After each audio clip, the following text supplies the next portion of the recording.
a livrariashalom.org. Então nós vamos agora viver essa pregação. Se você já tem o seu livro, você pode acompanhar através dele também. O tema da pregação de hoje do Padre João Wilkes é Et Homo, que são as palavras que Pôncio Pilatos falou ao apresentar Jesus Cristo à multidão. Eis o homem.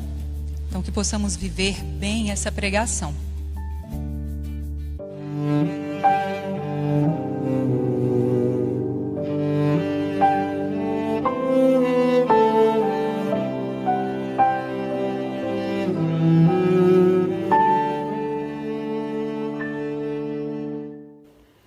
Queridos irmãos e irmãs, nós estamos aqui nessa Sexta-feira Santa para meditarmos sobre aquilo que é o centro da liturgia, a cruz de Cristo. Estamos aqui para contemplarmos e adorarmos juntos o mistério da Santa Cruz. O tema da nossa reflexão é baseado na palavra que Pilatos diz quando vê Jesus ali diante dele, já em pleno mistério da paixão acontecendo. Pilatos diz: eis o homem, eis o homem. Em Efésios capítulo 2, versículos 12 e seguintes, a gente lê: naquele tempo vivíeis sem Messias, excluídos da cidadania de Israel, alheios à aliança e suas promessas, sem esperança e sem Deus no mundo. Agora, graças a Cristo Jesus, e em virtude do seu sangue, vós que antes estáveis longe, agora estáis perto. Ele é a nossa paz. Ele que de dois fez um, derrubando com seu corpo o muro divisório, a hostilidade, anulando a lei com seus preceitos e cláusulas, criando assim, em sua pessoa, de duas, uma só e nova humanidade. Eis o homem, uma só e nova humanidade, fazendo as pazes. Por meio da cruz, matando em sua pessoa a hostilidade, reconciliou os dois com Deus, tornando-os um só corpo. A gente lê nessa passagem de Efésios, capítulo 2, que na cruz Jesus fez a paz, destruindo em si mesmo a inimizade. Destruir a inimizade para construir a amizade.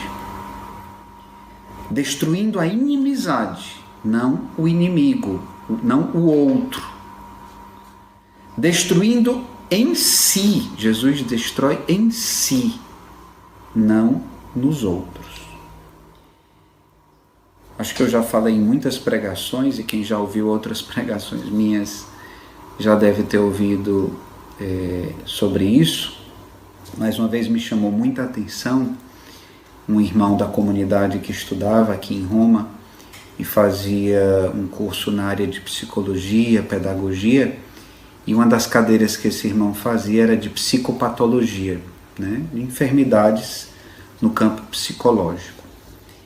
E ele um dia chegou da aula e em casa, na comunidade, comentava que algo que o estava muito impressionando era como quase a totalidade das enfermidades psicológicas vinha de problemas relacionais.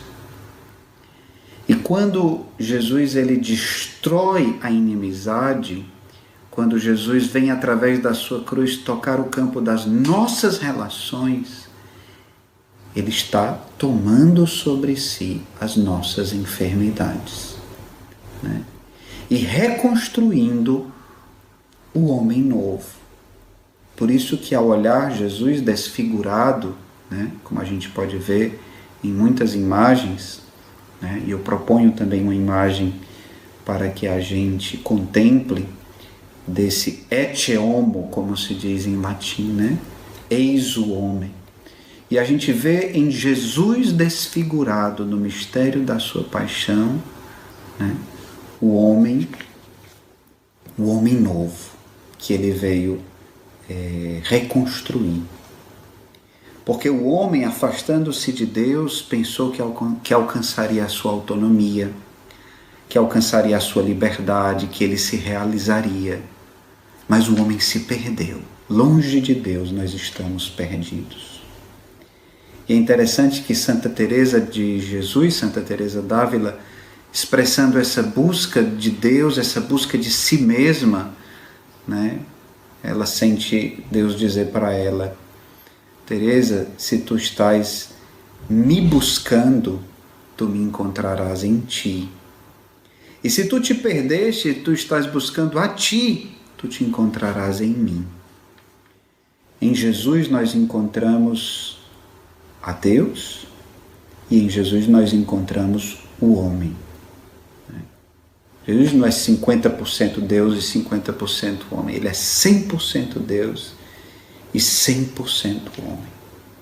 E a humanidade perfeita e plena nós só a encontramos em Cristo. E ao olharmos Jesus desfigurado na sua paixão, na sua cruz, nós contemplamos um Deus apaixonado pelo homem, pela humanidade, que como bom pastor foi em busca da ovelha perdida, enfrentando todos os perigos, né? E enfrentando esses perigos, foi flagelado, foi maltratado, foi cuspido, né? Foi ofendido, enfrentando todos os perigos e dando a vida pela sua ovelha amada. Em Jesus nós vemos o homem reencontrado. E cada vez que nós nos sentimos atribulados, crucificados, nós não estamos sozinhos. Porque Ele desposou a nossa dor. Ele desposou as nossas lágrimas. Ele tomou sobre si as nossas enfermidades. E como isso é forte nesse tempo em que as nossas dores, as nossas lágrimas, as nossas enfermidades, os nossos lutos são tantos. No filme A Paixão, eu espero que seja possível mostrar essa cena, tem um momento que eu acho um dos momentos mais bonitos do filme, se não o momento mais bonito, quando Jesus, já caminhando para o Calvário, ele cai. E Nossa Senhora, que o acompanha nesse caminho para o Calvário, olha para ele caído e lembra dele quando era criança, às vezes que ele caía e ela corria para socorrê-lo. E ela corre para junto do seu filho, e Jesus já completamente desfigurado, né, pelos muitos maltratamentos, pelo peso da cruz, pela flagelação, a coroa de espinhos, as cusparadas, tudo, bofetadas. Jesus olha para ela e diz: eu estou fazendo novas todas as coisas. Eu estou fazendo novas todas as coisas.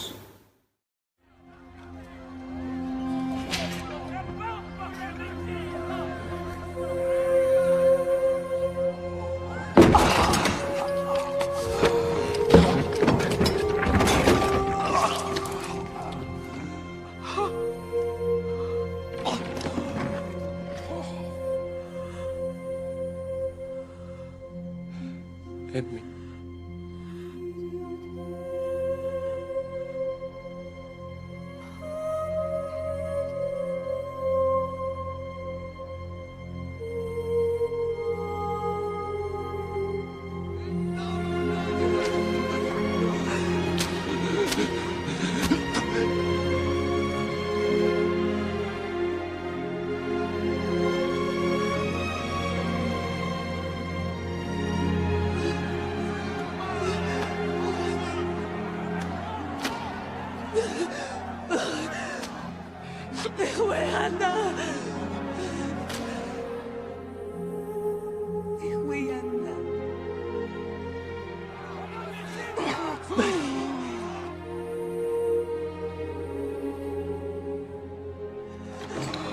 Noemi. Kula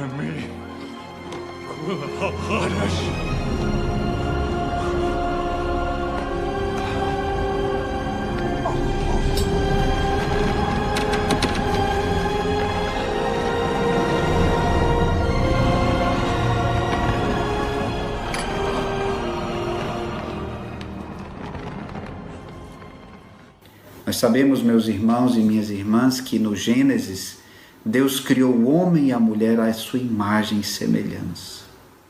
A imagem da Santíssima Trindade. Deus que é relação. Pai, Filho e Espírito Santo. Amante, amado, amor.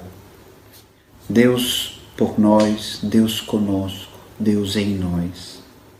E ao criar o homem, né, Deus cria também, na obra da sua criação, a relação.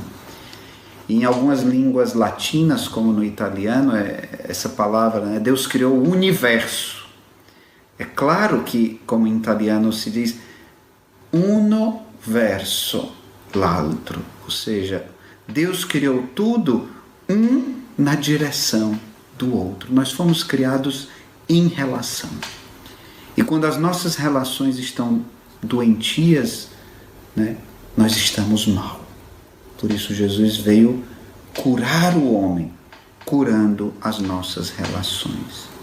Porque ao criar o homem como homem e mulher, Deus criou o homem capaz de relação, capaz de Deus. Não é tanto o homem que constitui relações, lia-se no manual, né, para as nossas reflexões nesse tempo da Semana Santa. Não é tanto o homem que constitui relações, mas é a relação que constitui o homem. O homem é constituído, ele é aquilo que ele é, pelas relações que ele estabelece com Deus, com os outros, com a natureza, consigo mesmo. Como eu trabalho muito ligado à pastoral com jovens, né? No meu trabalho também aqui em Roma, muito ligado à organização das Jornadas Mundiais da Juventude, né? A gente tem muito contato também com essas mensagens que o Papa vai lançando todos os anos para os jovens do mundo inteiro.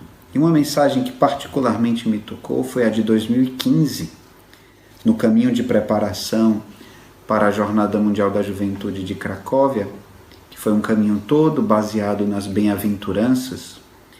O Papa Francisco, o título dessa mensagem era Felizes os puros de coração, porque eles verão a Deus. E ele falava muito da pureza como essa transparência nas relações.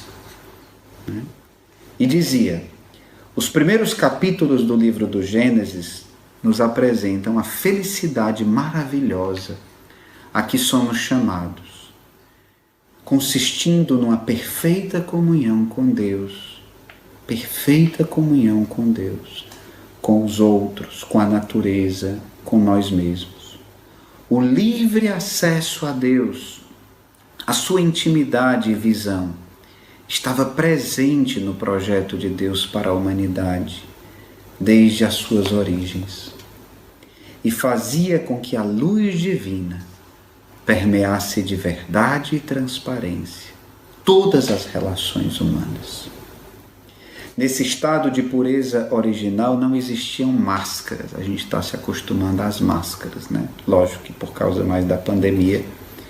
Mas nesse estado de pureza original não existiam máscaras. Não existiam subterfúgios. Não existiam motivos para se esconderem uns dos outros. Porque tudo era puro e claro. Tudo era puro e claro.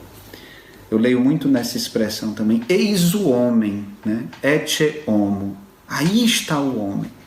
É como se ao olhar naquele momento para Jesus desfigurado, né, nós pudéssemos reencontrar o homem que tinha se escondido quando pecou, né, que se escondeu de Deus, que tendeu a se esconder também um do outro.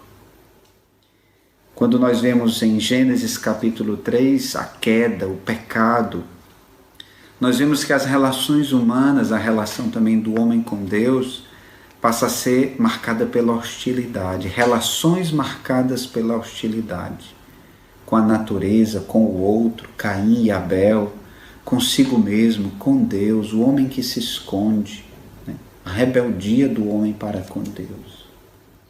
Na mesma mensagem do Papa Francisco aos jovens, em 2015, ele diz, comentando a passagem de Gênesis capítulo 3, quando o homem e a mulher cedem à tentação e quebram a relação de confiante comunhão com Deus, o pecado entra na história humana.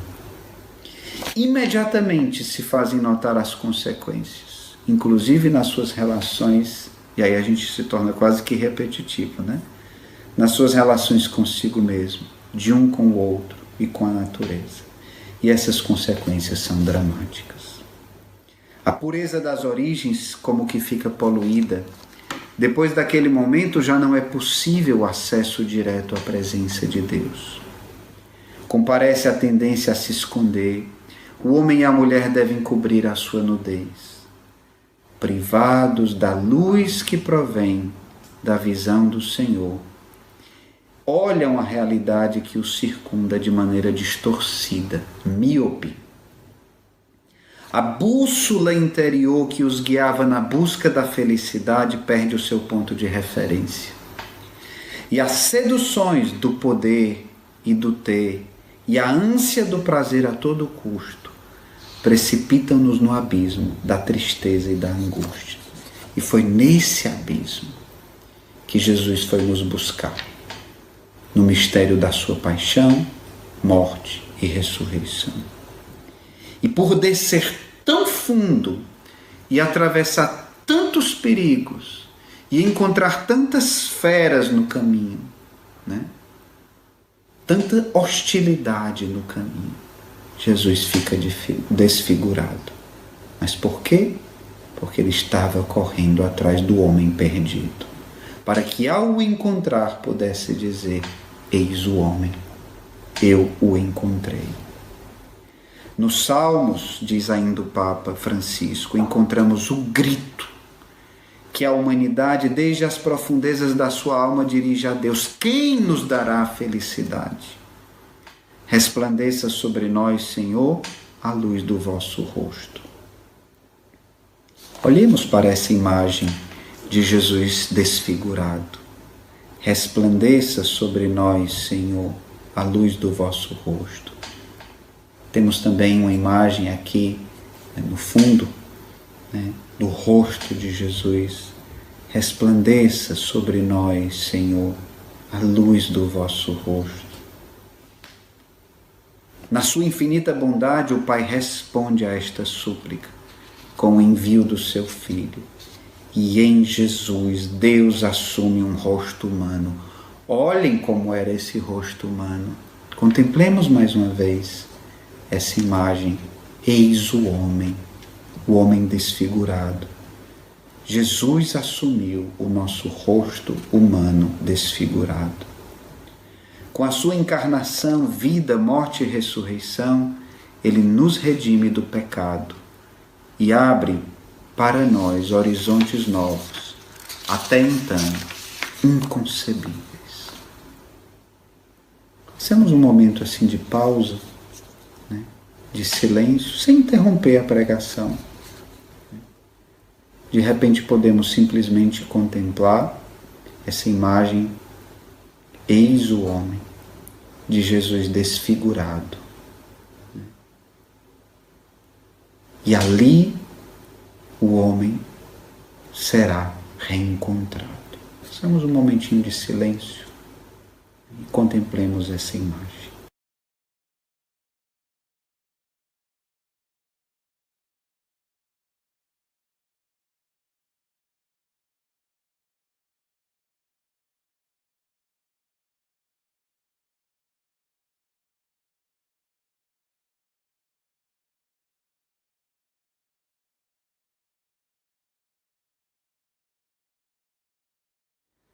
Cristo é, portanto, meus irmãos, o novo Adão, o novo homem. Nós podemos contemplar na cruz, nas feridas de Jesus na cruz, o cúmulo da hostilidade do homem contra Deus. E ao mesmo tempo podemos contemplar o cúmulo, o ápice do amor de Deus por nós. Nós podemos contemplar também essa comunhão relacional, essa comunhão nas relações, essa comunhão esponsal, essa comunhão profunda e plena, que deveria ser refletida de modo particular também na relação de um casal, na vida de uma família. E esse ano o Papa Francisco instituiu como ano para contemplar também a família, o mistério da família, a partir da exortação apostólica Amoris Laetitia. E tanto material tem sido produzido sobre isso, né? Essa beleza do mistério esponsal também na vida das famílias, que foi muitas vezes desfigurado pelo pecado.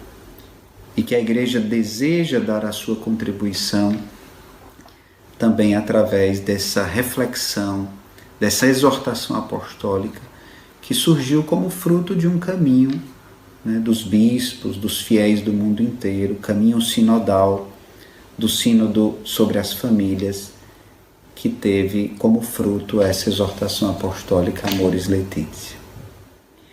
Qual é o evangelho que nós lemos na Sexta-feira Santa, na liturgia? O Evangelho de João, né? A paixão, a partir do Evangelho de João, é lida na celebração da paixão. E se a gente pega somente os primeiros versículos, né, do capítulo 18, né, versículo 1 até o capítulo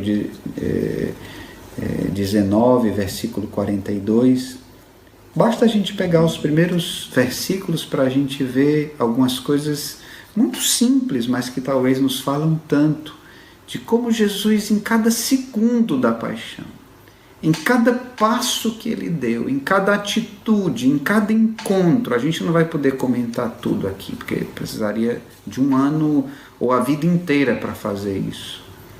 Mas cada palavra desse evangelho fala desse mistério, né, que Jesus veio reconstruir, essa vida relacional do homem.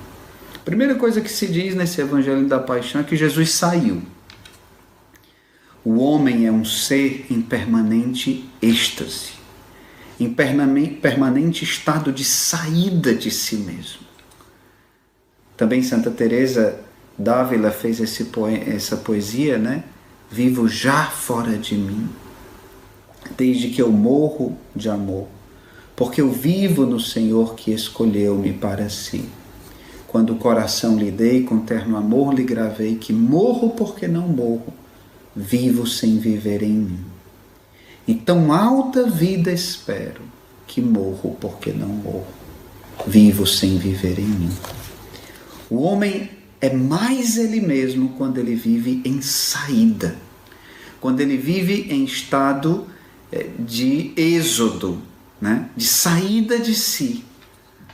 E a vida do homem, nesse sentido, ela se torna uma vida exodal, uma vida pascal, uma vida que está sempre de passagem, né? De saída de si mesmo. Por isso que o Papa Francisco fala sempre que a nossa igreja precisa ser uma igreja em saída, uma igreja sinodal, uma igreja em caminho, uma igreja peregrina. E aos jovens, na Jornada Mundial da Juventude de Cracóvia, eles diziam: saiam do sofá. E agora, nesse caminho para a Jornada de Lisboa, em 2023, o Papa diz: levantem-se, né? Ponham-se de pé. O tema da Jornada de Lisboa, em 2023, a Jornada Mundial da Juventude, Maria levantou-se e partiu apressadamente, né? O Papa dizia aos jovens em Cracóvia: sandálias nos pés, ponham-se em caminho.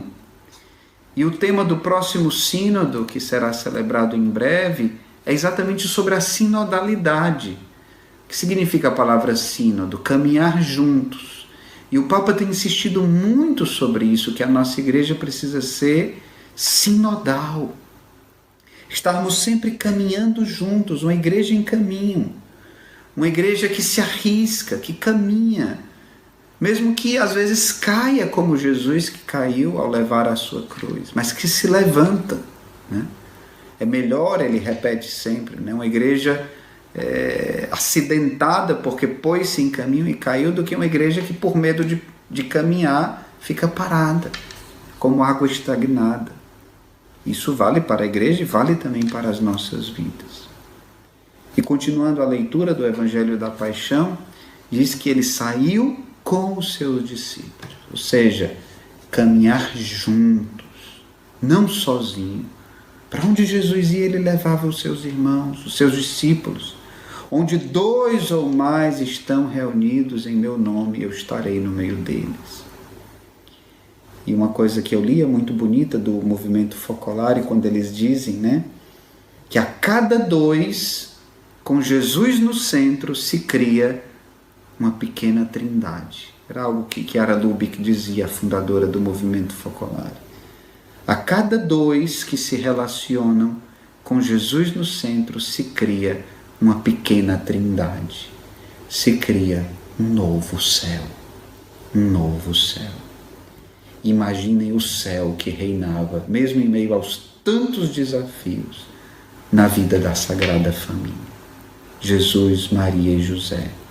Igreja também que tem sido convidada a refletir tanto sobre esse papel de José, né? Quantas contrariedades, quantas aventuras, quantas dificuldades viveu José, né? Era sempre em saída também, né? De Nazaré para Belém, de Belém para o Egito, do Egito para Nazaré, as peregrinações a Jerusalém, Jesus perdido, depois reencontrado no templo, né? Quantas aflições viveu José, mas ele viveu isso num clima de céu. Santa Elizabeth da Trindade dizia: o céu é Deus e na minha alma ele está. Eu sou morada da Santíssima Trindade. Por isso, mesmo em meio a essa pandemia, mesmo em meio a tantas situações dolorosas que nós estamos vivendo, esses dias mesmo falando com familiares, né, temos perdido familiares, temos perdido amigos, temos perdido irmãos de comunidade, né, no sentido de que faleceram, mas não é no sentido de uma perca, né, total ou para sempre, porque reencontramos esses irmãos de uma outra maneira na comunhão dos santos, né? Mas falando com alguns familiares, né, que diziam, e partilhávamos, eu partilhava, eles também partilhavam, né?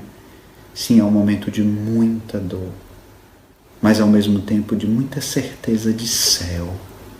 E às vezes essa experiência onde a gente vive ao mesmo tempo a dor e a paz, uma paz diferente, uma paz que não é ausência de dor, uma paz que não significa que tudo está correndo bem na nossa vida, bem no sentido tudo tranquilo, não está correndo tranquilo. As pessoas vivem perguntando, né?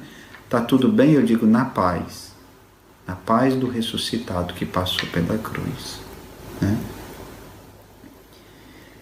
Jesus saiu com seus discípulos e foi para além da torrente, ir além, ver o invisível, sermos profetas do invisível, que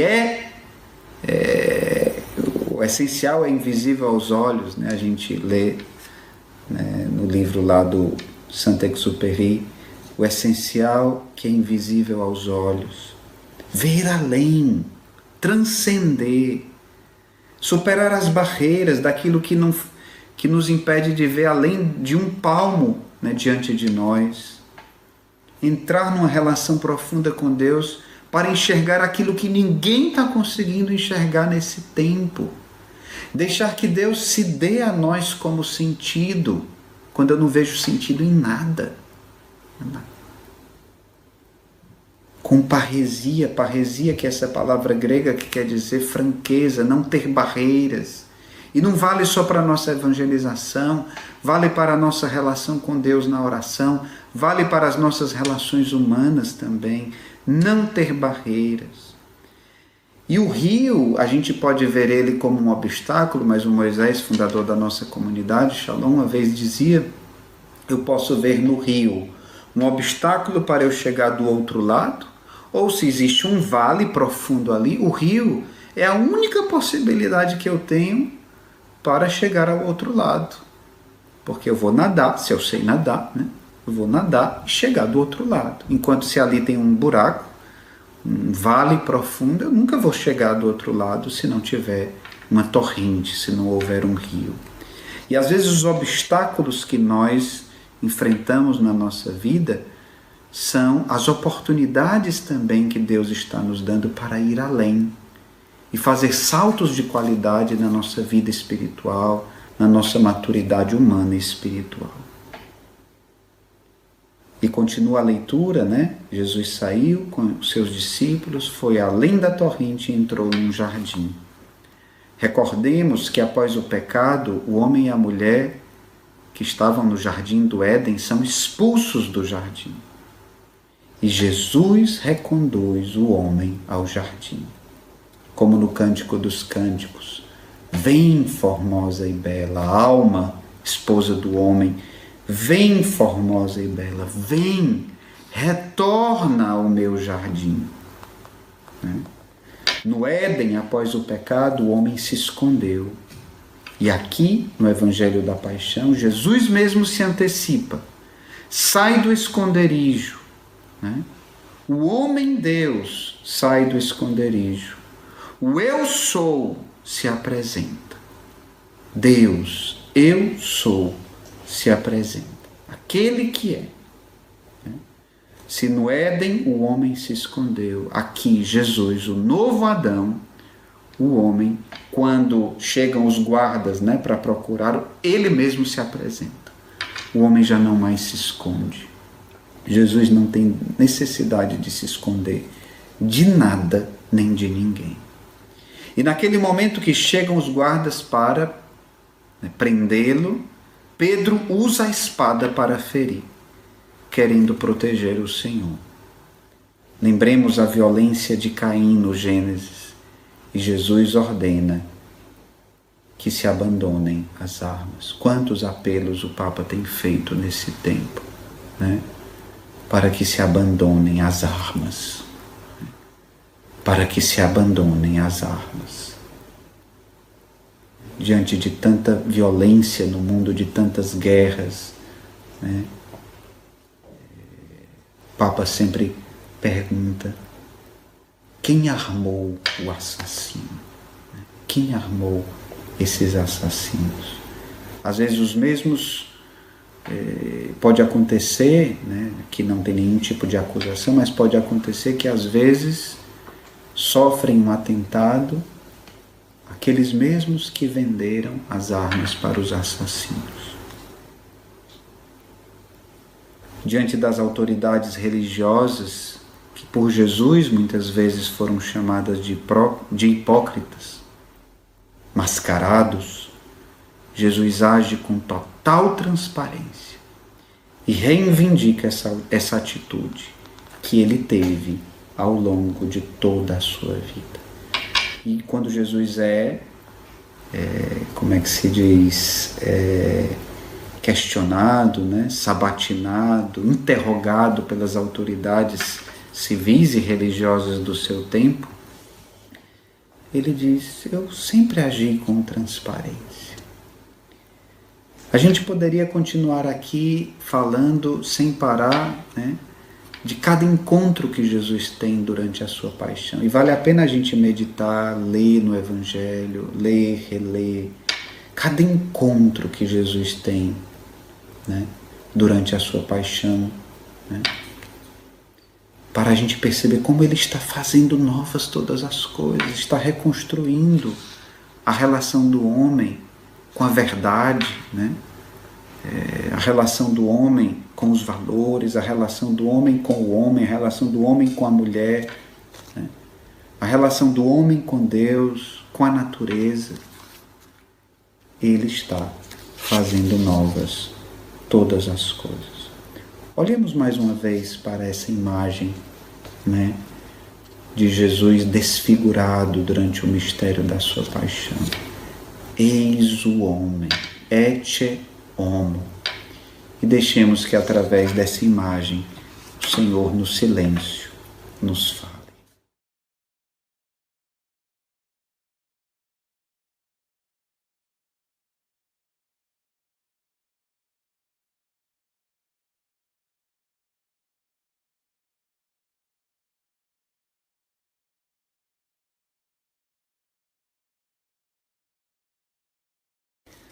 Queridos irmãos e irmãs, como é forte no Evangelho de João, especialmente na sua apresentação do mistério pascal de Cristo, morte e ressurreição, a sua visão do Cristo que recapitula toda a história humana, que realiza uma autêntica obra de recriação.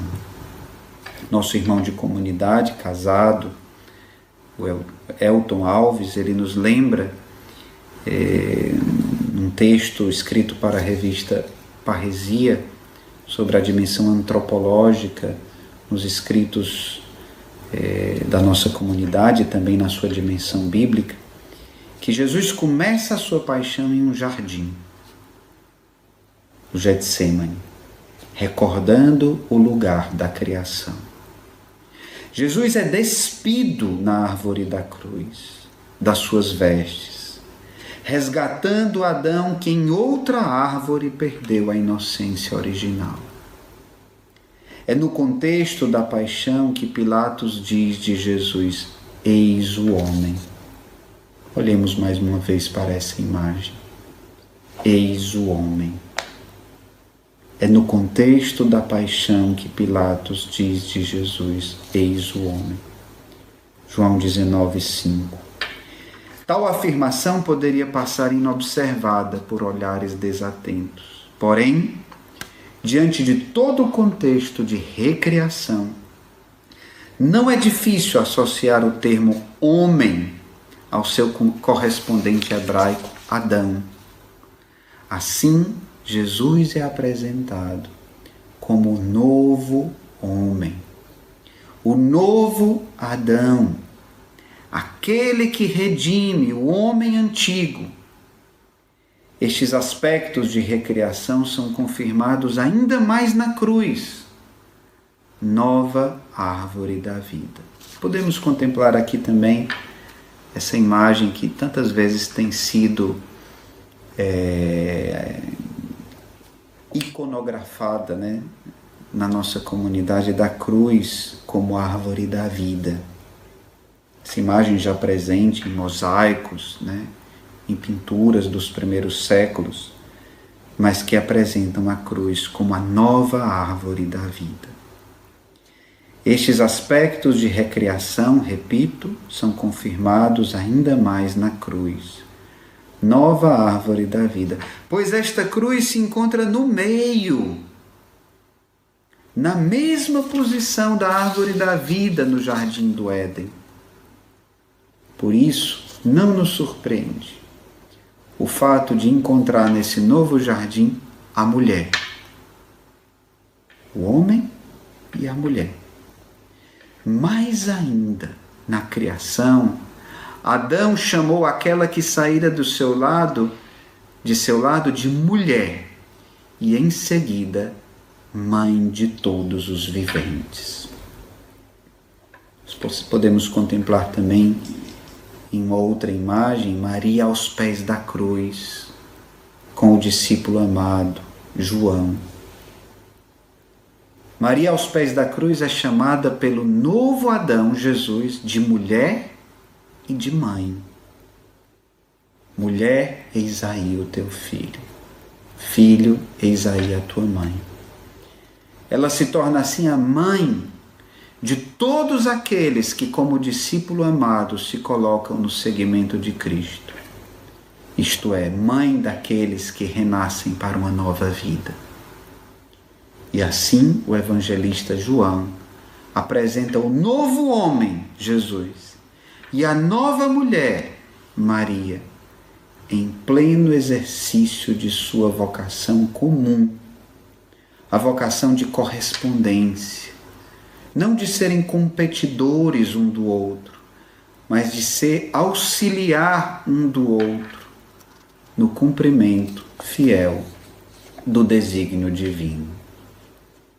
Jesus é assim no quarto evangelho, o evangelho de João, o homem, e Maria, por sua vez, a mulher, aquela que colhe por primeiro o fruto novo que brota da árvore da cruz. Contemplemos mais uma vez essa imagem da cruz, de Jesus, de João e Maria aos pés da cruz. Maria, aquela que colhe por primeiro o fruto novo que brota da árvore da cruz. Ao olhar para Jesus crucificado, podemos dizer: eis o homem. Ao olhar para Maria aos pés da cruz, eis a mulher.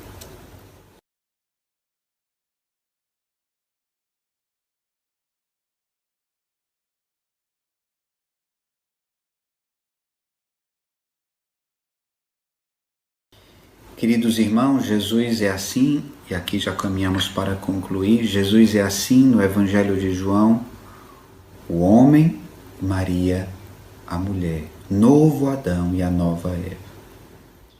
Já o texto de João 20, 19 a 23, que é o fundamento bíblico da nossa espiritualidade como comunidade Shalom, aprofunda ainda mais a teologia da recriação.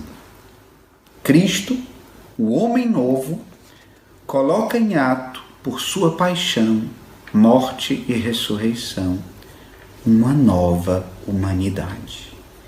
Pela sua paixão, morte e ressurreição, Cristo coloca em ato uma nova humanidade.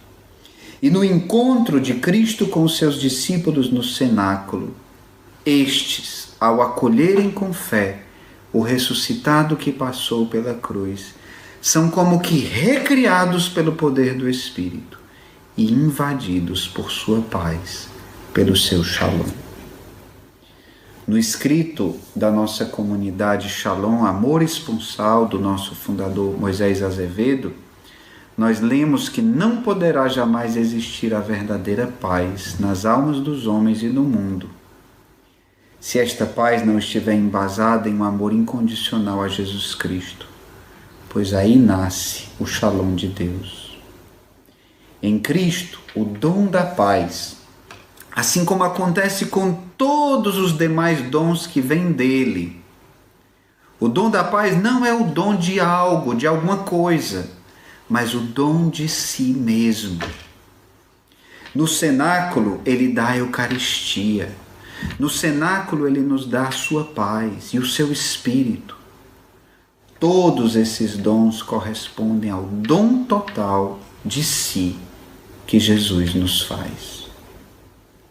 A dimensão do dom de si, portanto, é claramente um elemento fundamental da antropologia como nós a compreendemos a partir do carisma Shalom, que é aquilo que nós também estamos compartilhando com vocês durante essas reflexões da Semana Santa, do Tríduo Pascal. E como bem completa ainda o escrito Obra Nova, sempre do nosso fundador Moisés Azevedo, os membros da comunidade, mas podemos estender isso a todos, são chamados a entregar, a consumir suas vidas nesse amor. No amor que busca cada vez mais o esquecimento de si, de sua própria vontade, de seus próprios interesses, de sua própria vida, e que cada vez mais, inflamado de amor pelo amado, busca somente a Ele, a vontade dEle, os interesses dEle, a vida dEle, a obra dEle. Irmãos, é quando nós nos damos a Deus e nos damos aos outros, nos gastamos por Deus, nos gastamos pelos outros, damos a nossa vida em oferta, em sacrifício agradável a Deus, pelos nossos irmãos, na evangelização, na caridade, no serviço ao outro, especialmente aos mais pobres. É quando a gente vê uma pessoa que sai de si para se dar aos outros, que nós podemos olhar para ela e dizer: eis o homem. Ali eu vejo o verdadeiro homem. Não naquele que se poupa, não naquele que está sempre se esquivando, né, do serviço a Deus e aos outros, mas no homem que se dá, no homem que se entrega, no homem que é capaz de sofrer pelos outros, no homem que faz da sua vida um constante serviço ao próximo. Eis o homem, eis o homem. Muitas vezes desfigurados depois de um dia difícil, provados nesse tempo de dor, se nós com dignidade estamos vivendo esse tempo. Deus olha para nós e diz: eis o homem, eis o meu filho, em ti eu reconheço a minha imagem e semelhança. Podemos concluir sempre também tendo como base esse texto do nosso irmão de comunidade, Elton Alves, que na oferta da própria vida, no perder-se, o homem se encontra, pois aí nasce o Shalom de Deus, enquanto paz e reconciliação entre Deus e os homens. E aqui nós temos uma visão antropológica pacificada, shalomizada, se a gente pode dizer assim, a partir de Cristo. A humanidade pacificada, invadida pelo Shalom de Deus, é primeiramente a humanidade de Cristo. Eis o homem. Nele o homem entra nessa nova condição, no novo estado de relação com Deus, com os homens e consigo mesmo, do qual é tornado participante através dos benefícios da redenção. Olhemos ainda uma última vez para essa imagem que nós utilizamos em outros momentos dessa reflexão. Eis o homem, ecce homo. E ao contemplar essa imagem, e talvez até nos sentir nesse tempo tão difícil, nos olhando no espelho, né? Ao olhar para essa imagem, nos sentindo às vezes tão provados, tão marcados pela dor, né? Quando as nossas lágrimas se confundem praticamente com o suar sangue, né? Nesses tempos tão difíceis, Deus está reconstruindo a nossa humanidade. E como diz o Papa Francisco, nós não podemos sair desse tempo de pandemia os mesmos. Deixemos, queridos irmãos, que através desses tempos tão difíceis, onde somos chamados também a nos unir ao mistério da cruz de Cristo junto com os nossos irmãos, de um modo misterioso que nós talvez não entendemos, né? Deus esteja reconstruindo a nossa humanidade, Deus esteja reconstruindo a humanidade. E ao olhar para a humanidade, depois dessa grande prova que todos estamos vivendo, Deus possa olhar para nós, ver a obra que em nós foi realizada e dizer: eis o homem, eu vejo uma nova humanidade. Louvado seja nosso Senhor Jesus Cristo, para sempre seja louvado.